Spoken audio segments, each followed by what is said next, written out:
Salomão revela em Provérbios 27 como vencer a inveja e guardar o coração. Você sorri por fora, mas algo arranha por dentro. É rápido, quase invisível.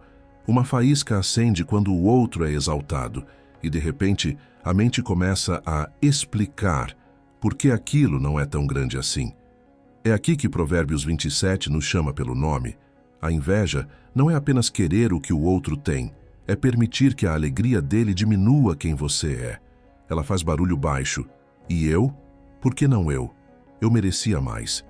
O coração, faminto de confirmação, transforma a bênção alheia em ameaça. A dor verdadeira por trás disso não é maldade, é sede de significado. A cura começa na honestidade. Diga sem maquiagem: o sucesso dele me doeu. Deus não se ofende com a verdade. Ele trabalha através dela. Em seguida, reposicione o olhar. O favor de Deus não é pizza dividida em fatias escassas. O bem que visita a casa do outro não roubou a sua porção. É prova de que a graça ainda está circulando na vizinhança. Onde há movimento de vida, há promessa de caminho. Em vez de fiscal da alegria alheia, torne-se mensageiro do seu próprio chamado. O seu tempo não está atrasado, ele está sendo esculpido. Pratique um pequeno rito sempre que a faísca aparecer. Primeiro, nomeie. Isso é inveja, não justiça. Segundo, abençoe em voz baixa.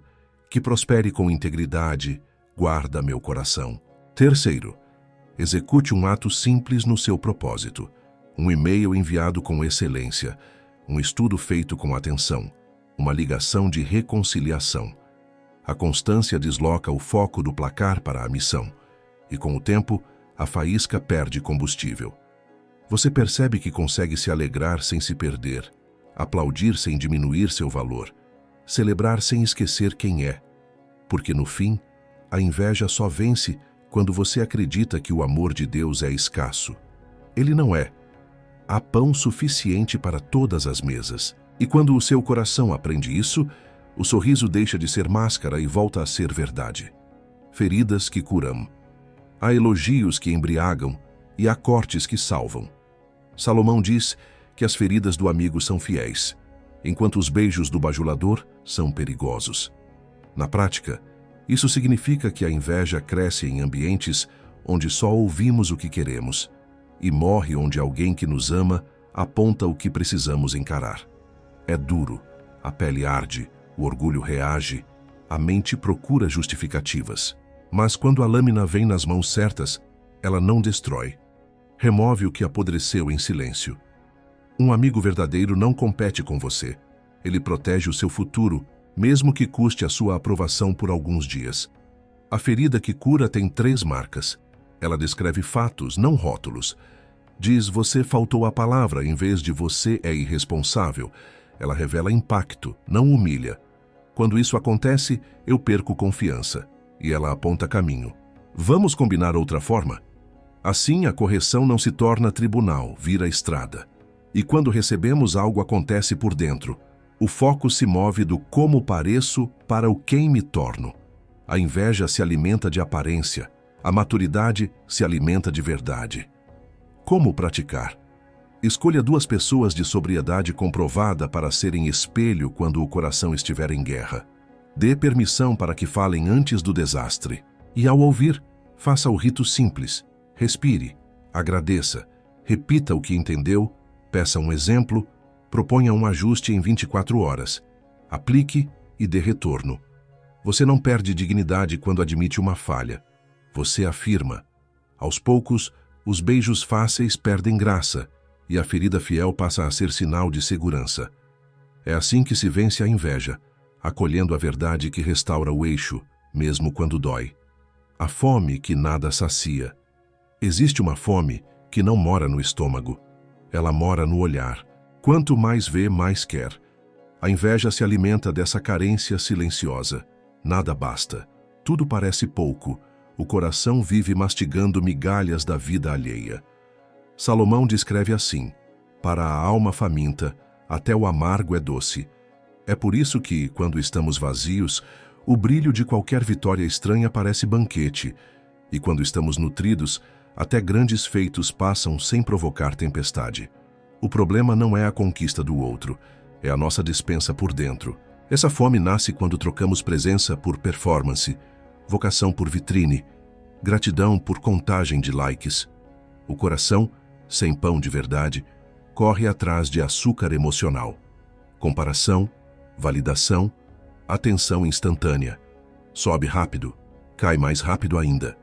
O antídoto não é jejuar a alegria do outro. É reabastecer a própria mesa. Conteúdo substitui consumo. Propósito substitui ciúme.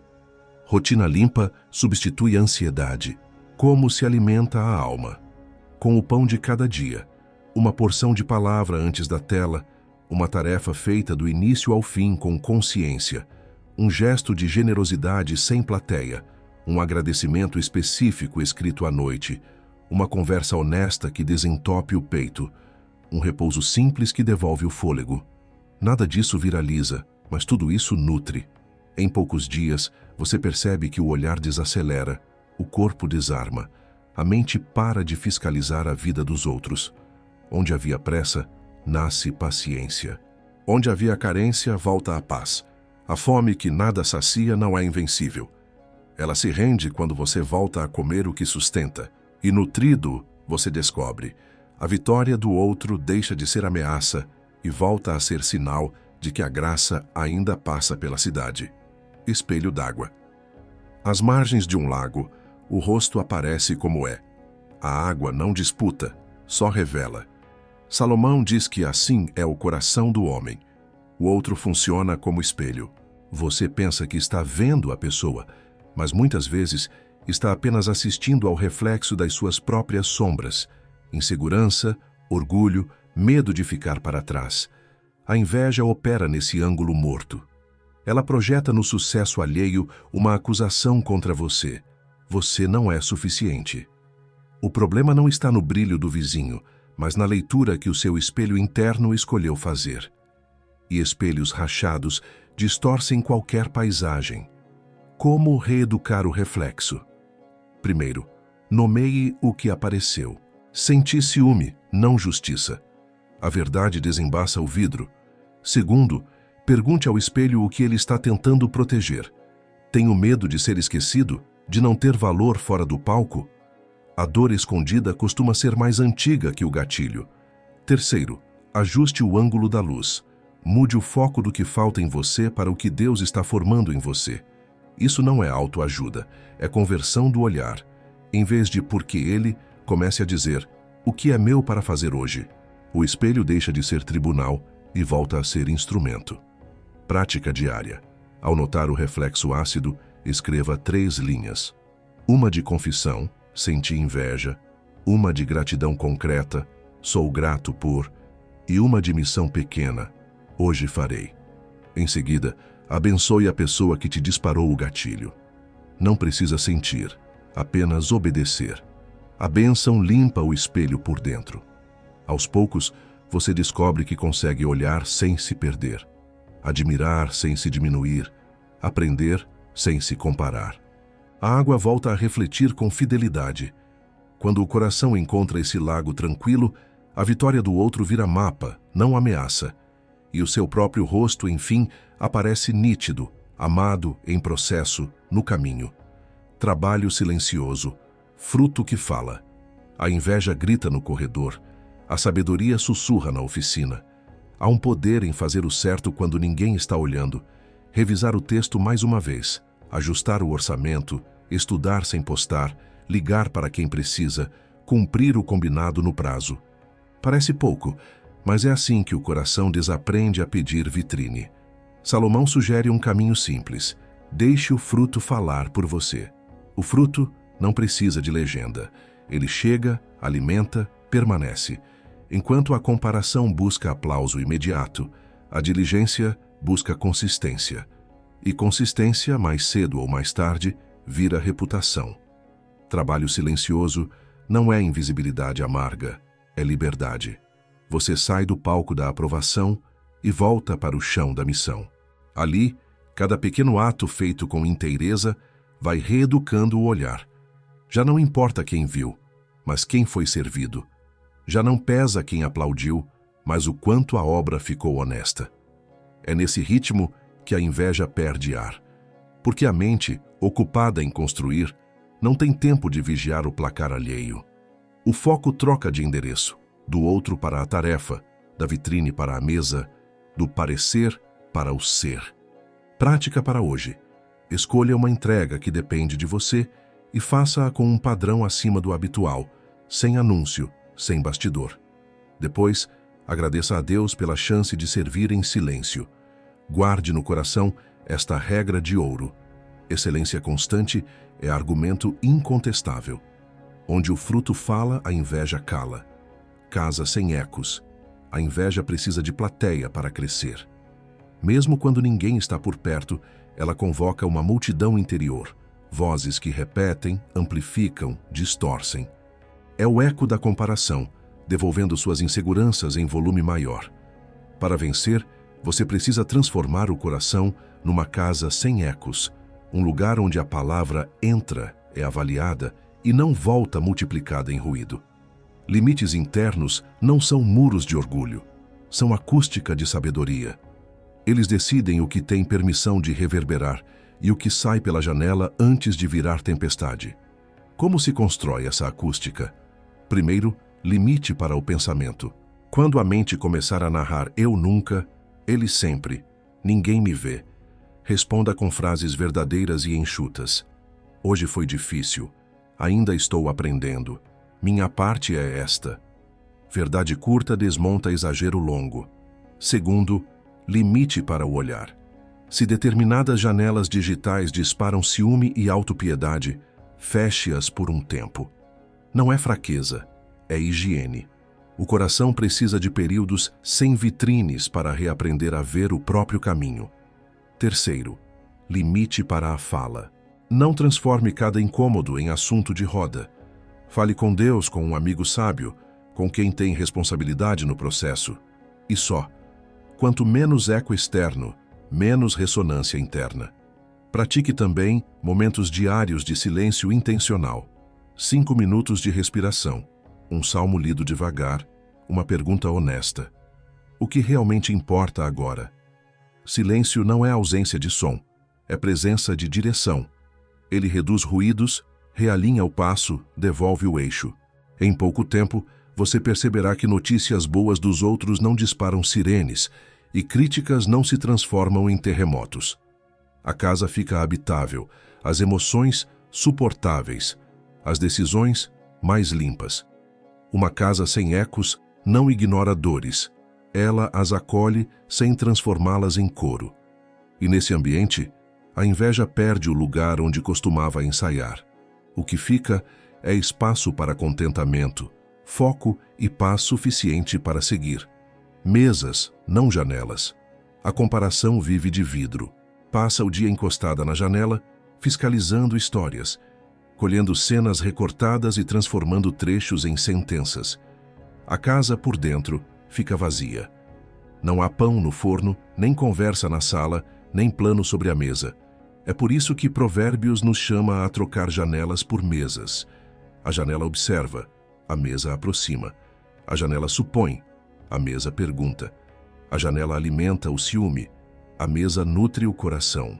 Quem vive de janela sempre acha que falta. Quem vive de mesa descobre que, com pouco e presença, há abundância. Mesa é presença com propósito. Ela obriga a baixar a guarda, a olhar nos olhos, a repartir o que há.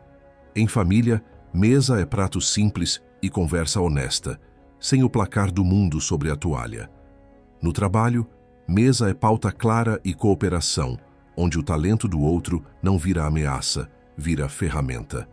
Na fé, mesa é palavra aberta, oração breve e silêncio que permite que Deus fale sem pressa. Quando você monta mesas, o coração desmama do vício de vigiar a vida alheia, porque há pão de verdade dentro de casa. Como praticar? Escolha uma janela para fechar por uma semana, um perfil, um feed, um corredor de comparações, e no lugar dela, abra uma mesa. Convide alguém para partilhar uma hora sem telas. Traga um tema que edifica, uma pergunta que importa, um pedido de perdão, um plano mínimo. Repita amanhã. Mesas não geram cliques, geram saúde. Em pouco tempo, você notará que a alegria do outro já não te empurra para fora de si, porque há um lugar preparado para você no próprio lar da alma. E quando for inevitável olhar pela janela, aprenda a abençoar o que vê e a voltar para dentro. Que seja luz para eles e pão para mim.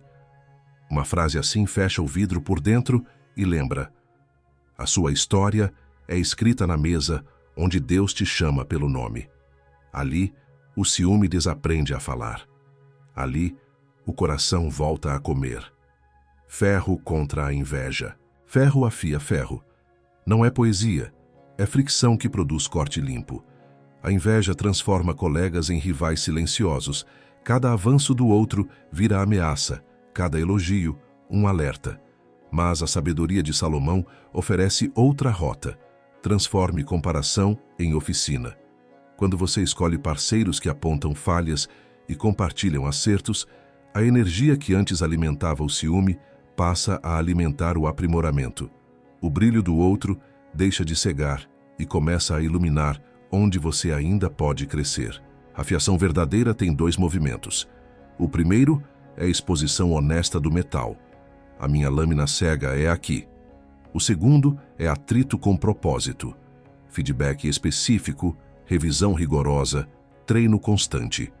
Não é bajulação, não é humilhação, é pacto de melhoria. Em vez de medir quem é melhor, vocês medem o que fica melhor. O ringue dá lugar à bancada. A rivalidade perde palco porque a missão ganha prioridade. Prática simples para iniciar. Escolha uma pessoa confiável no seu campo e proponha um ciclo de afiação quinzenal. Trazem trabalhos, definem critérios claros, oferecem críticas em 3 linhas: ponto forte, ponto cego, próximo ajuste. Nada de relatos longos, nada de indiretas, nada de vitrine. E sempre fecham com uma entrega combinada para a semana seguinte. A constância do pacto mata a fome da comparação, porque o coração prova, na prática, que melhorar é mais prazeroso do que disputar. Quando o ferro encontra ferro com o coração manso, nasce um som diferente. Não é o ruído da competição, é o compasso do crescimento. Nesse compasso, a inveja perde fôlego e o seu propósito ganha corte. O custo da lisonja. A inveja não anda sozinha. Ela chama um cúmplice, a lisonja. Beijos fáceis, elogios que brilham por fora e apodrecem por dentro. Palmas que não querem o seu bem, querem o seu uso. Salomão nos alerta: beijos multiplicados podem ser traição, feridas fiéis, cura. Lisonja é anestesia no lugar da cirurgia. Em vez de alinhar o que está fora do eixo, ela embriaga o ego para que você não perceba o desvio. E cada gole sai caro. Primeiro, porque você se acostuma a viver de aplausos e fica escravo do palco. Segundo, porque cercado de gente que ama sua imagem, você perde quem ama sua verdade. A lisonja prospera onde falta solitude e sobram vitrine e pressa. Se você não visita o silêncio, qualquer voz com brilho será bússola. Se não conhece suas sombras, aceitará toda a aprovação como sinal de Deus. O antídoto é simples e exigente: preferir a verdade que dói ao elogio que ensurdece. Construir ao redor uma mesa pequena de pessoas que te dizem não com amor. Pedir avaliação antes do aplauso. Dar acesso aos bastidores, números, prazos, hábitos, motivos. A transparência esvazia o teatro onde a lisonja reina. Como discernir? Lisonja te coloca no centro, verdade te coloca no caminho. Lisonja aumenta sua impaciência e necessidade de cena. Verdade aumenta seu caráter e sua paciência com processos. Lisonja fala muito de você e pouco da obra. Verdade fala da obra e te chama de volta ao ofício. Quando suspeitar, experimente reduzir o volume do elogio. Responda com gratidão breve, peça um exemplo concreto do que foi dito e volte ao trabalho. Quem elogia com sinceridade suporta a precisão. Quem lisonjeia se irrita com detalhes. Proteja-se hoje com um gesto prático. Convide alguém confiável a revisar uma decisão importante e autorize perguntas duras. Em paralelo, Ofereça a outro uma palavra honesta que o ajude a crescer, sem perfume de bajulação. A inveja morre em ambientes de verdade. A lisonja murcha onde há luz. E quando a luz acende, o coração volta a respirar. Dia das pequenas obediências. A inveja cresce em campos de grandes intenções nunca plantadas. Prometemos mudanças monumentais para segunda-feira, para janeiro, para quando tudo acalmar. Enquanto isso, o coração continua faminto e comparativo. Salomão aponta outra via, constância miúda. Não é espetáculo, é ritmo. Pequenas obediências hoje reeducam o olhar mais do que juramentos grandiosos. 1 minuto de palavra antes da tela. Uma tarefa feita do início ao fim, sem abrir 3 abas de comparação. Um agradecimento específico, escrito no fim do dia. Um parabéns sincero, enviado a quem te disparou o gatilho. Uma pausa de 3 respirações antes de responder. São grãos, e grãos formam celeiros.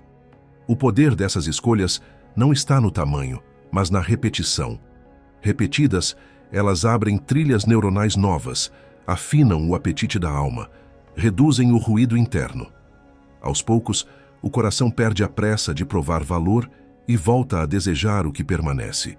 Você percebe que a vontade de vigiar o outro diminui quando há uma sequência de entregas honestas no seu próprio caminho. Em vez de perseguir picos de dopamina, você aprende a gostar do planalto da fidelidade. Ali, a paz não depende do placar, depende do próximo passo certo.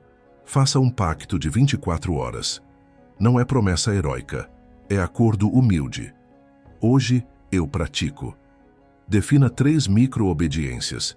Silêncio antes da tela, uma entrega excelente sem anúncio, uma bênção silenciosa a quem prospera. Registre no fim do dia. O que mudou no meu humor, na minha atenção, no meu sono? Repare sem romantizar. Talvez nada pareça espetacular. Ainda assim, algo já começou. A inveja, acostumada a vencer no impulso, não sabe lidar com maratonas de passos pequenos. Ela cansa. A fidelidade não. Ela amadurece. Quando amanhã chegar, repita. E repetindo, você descobrirá um segredo. Deus costuma esconder força em hábitos discretos. É ali, no chão do ordinário, que ele devolve governo ao coração. Abençoar quem vence.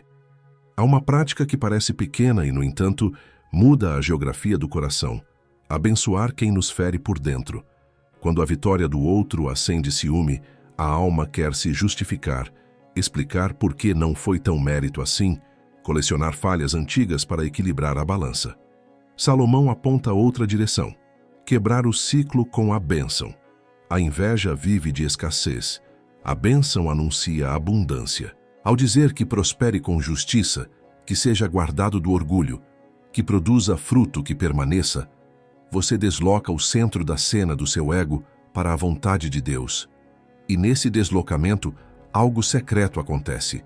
O veneno perde força. Abençoar não é concordar com tudo, nem negar injustiças reais. É escolher uma postura diante do bem alheio que não te roube paz. É interceder por quem brilha, mesmo quando a luz dele expõe suas sombras. É confiar que o favor não é um campo de batalha, é um rio com muitos braços. Bênção não é sentimento, é decisão vocalizada. Por isso, pratique um rito simples. Quando o gatilho vier, feche os olhos por 10 segundos e ore pelo nome. Depois, encontre uma ação concreta que reforce o gesto interno. Um parabéns sincero, uma indicação generosa, uma ajuda silenciosa. Você não perde lugar ao aplaudir, ganha liberdade. Com o tempo, a bênção se torna reflexo. E onde antes havia disputa, nasce cooperação. Onde havia ranger de dentes, nasce descanso. A inveja murcha porque não encontra mais palco. E o coração, leve, volta a caminhar no ritmo do seu chamado. Guarde o portão. Todo coração tem um portão. Quando a inveja sopra quente, é ali que a história se decide. Entra qualquer coisa, ou só o que foi discernido. Guardar o portão não é viver armado, é ter protocolo para a hora do calor. Primeiro desacelere o corpo. 3 respirações lentas, pés no chão, ombros que descem. Sem isso, a mente vira sirene. Depois, nomeie o invasor. É ciúme, não justiça. É medo, não revelação. Dar nome diminui o tamanho. Em seguida, adie a resposta. Se puder, 24 horas. O que nasce de impulsos costuma cobrar caro. O que nasce de silêncio economiza guerras. Escolha canais certos. Portões não conversam em corredores. Se precisar falar, que seja com quem tem responsabilidade e com frases enxutas. Fato, impacto, pedido. Nada de indiretas públicas que pareçam desabafo e são munição. Proteja também os acessos digitais. Esconda vitrines que inflamam. Silencie notificações que sequestram. Limite horários em que sua alma está mais vulnerável. Portão se guarda com chave e com horário. Instale sentinelas. 2 pessoas de confiança que podem te chamar de volta quando você estiver prestes a responder para se aliviar. Envie-lhes a mensagem que você queria postar. Se ambas disserem espera, respeite o turno. Por fim, entregue a Deus aquilo que não cabe ao portão decidir. O tempo, os bastidores, o que ele está fazendo no outro. Ore curto. Guarda-me do roteiro do ressentimento. Alinha-me ao teu. Com prática, você vai notar um milagre discreto. O ataque chega, mas não mora. O elogio do outro pinça, mas não define. A emoção grita, mas não governa. O portão permanece, e por trás dele, sua cidade fica habitável. Balança do céu. A comparação usa uma balança viciada. Pesa números, palcos, aplausos, portas abertas por fora. Salomão lembra que Deus pesa é o coração. Na balança do céu, motivo pesa mais que resultado. Fidelidade pesa mais que visibilidade. Obediência pesa mais que velocidade. A inveja nasce quando aceitamos a balança errada. Todo mundo parece mais leve ou mais pesado do que nós, e a alma vive oscilando. Mas quando você muda o instrumento de medida, muda o peso da vida. Fui fiel ao que me foi dado hoje? Essa pergunta vale mais do que qualquer gráfico. A balança do céu também mede o oculto. O sim dito sem plateia, o pedido de perdão enviado em silêncio, a semente plantada no terreno difícil, a coragem de não responder para vencer, a escolha de celebrar o bem do outro. Nada disso estoura bolhas, mas tudo isso sustenta destinos. Na métrica divina, constância soma, mansidão multiplica, gratidão estabiliza. É por isso que, aos olhos do alto, o menor gesto pode se tornar monumento. E é por isso que, quando você troca o placar alheio pelo chamado, o coração para de brigar com o tempo. Prática para o dia. Escreva 2 linhas que reprogramam seu peso. Linha 1. Meu valor não está no palco, está no propósito. Linha 2. Meu ritmo não é o do vizinho, é o do Senhor. Leia de manhã e à noite. Depois, escolha um ato que a balança do céu reconhece. Devolver um livro esquecido, honrar um compromisso, abençoar um concorrente, entregar uma tarefa limpa. Deixe que Deus pese. Ele sabe o quanto custa dizer um sim pequeno num dia grande de batalha. E quando ele pesa, a paz desce, e a inveja, enfim, perde medida. O coração em descanso. Há um ponto da caminhada em que a inveja não some por mágica, mas perde o direito de dirigir. Você olha para trás e enxerga uma estrada feita de pequenos atos. Nomear a dor, escolher a verdade do amigo, montar mesas, fechar janelas, trabalhar em silêncio, abençoar quem vence, guardar o portão, pesar a vida na balança do céu. Nada disso virou manchete, mas tudo isso mudou a geografia por dentro. O coração, que antes corria atrás de provas, agora se senta. E sentado, descobre o segredo que Salomão insinua. Contentamento não é passividade, é confiança em movimento. É fazer o que te cabe com inteireza, enquanto Deus governa o que está além da sua mão. Imagine seu interior como uma cidade ao entardecer. As luzes acendem nas casas, há pão sobre as mesas, crianças riem ao longe, e o portão principal permanece vigiado, não com medo, mas com paz. Ao longe, ainda se ouvem aplausos e disputas, mas aqui dentro, a música mudou. Você consegue celebrar vitórias alheias sem se perder, receber correções sem colapsar, Escolher silêncio sem sentir-se invisível. A comparação passa à porta. Tenta contar histórias antigas e você responde com calma: aqui, não mais. É assim que termina uma guerra. Não quando o inimigo desaparece, mas quando ele perde o acesso. A revelação final é simples e profunda. A inveja não se vence acumulando conquistas, mas aceitando que o amor de Deus não é escasso. Quando isso desce do cérebro para os ossos, a alma para de disputar migalhas e volta a repartir pão. Você não precisa ser o primeiro para ser fiel. Não precisa ser visto para ser valioso. Não precisa provar para pertencer. O descanso não te tira do caminho. Dá fôlego para continuar. E com fôlego você volta ao que importa: servir, crescer, amar, sem teatro. Hoje, encerre com um gesto manso que sela a virada. Escolha alguém para abençoar em segredo, conclua uma tarefa com excelência silenciosa.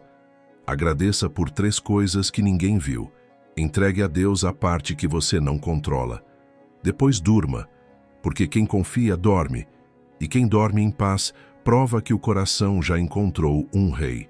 Para encerrar, faça deste vídeo um início e não um aplauso final. Feche os olhos por um instante e escolha um único ato para hoje: abençoar quem venceu, finalizar uma tarefa em silêncio, pedir perdão com nome e verbo ou trocar a janela pela mesa. Escreva nos comentários em uma frase qual será o seu passo. Vou ler e orar por você. Se esta palavra pousou no seu coração, compartilhe com alguém que precisa respirar fora da comparação. Inscreva-se no canal e ative o sininho para seguir caminhando comigo, capítulo a capítulo. Deixe seu like. Isso ajuda esta mensagem a alcançar outras casas. Que o Deus que pesa corações guarde o seu nesta semana, devolvendo foco, gratidão e paz. Até o próximo vídeo.